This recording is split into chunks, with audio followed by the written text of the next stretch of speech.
Vale, pues, vamos a enviar saludos para allá a toda mi gente de Estados Unidos. Vamos a enviarles para allá un temita, para que lo vayan conociendo. Se llama Bravos por Naturaleza. A todos nuestros paisanos los estaremos visitando muy pronto. Vale, pues, échale, viejo, dice...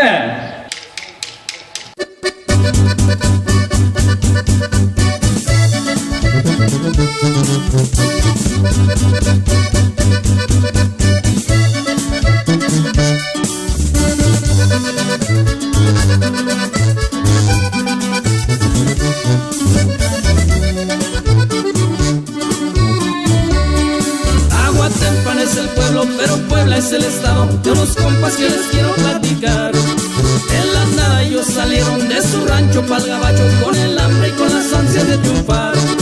Con esfuerzo lo lograron y ahora que ya han regresado, solo quieren de la vida disfrutar.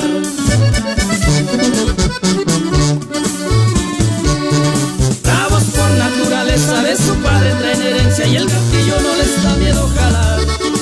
Ellos no usan la violencia, basta con su inteligencia porque saben su carácter controlar. No le faltan a la gente por respeto a don Vicente y a sus años no le falta autoridad.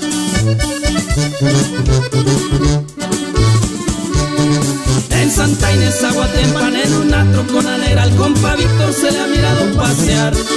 Va Felipe con Rufino, Augusto y el compa Chente, las hieleras atascadas siempre van. Compa Bráncale al gatillo, saludos para Mauricio, que también arremangado siempre está. Ay, ay, ay, y puro para adelante, oiga. El futuro del norte.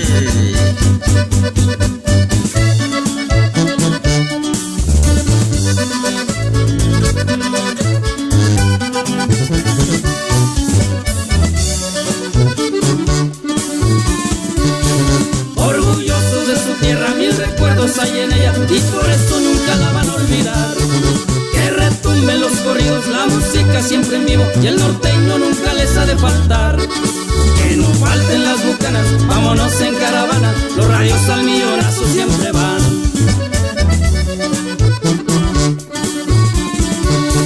Con esta nos despedimos, pero vamos y venimos, al pendiente de los viejos hay que estar.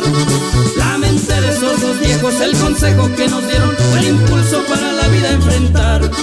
Nunca los olvidaremos, el cariño que nos dieron, para nosotros siempre fue incondicional.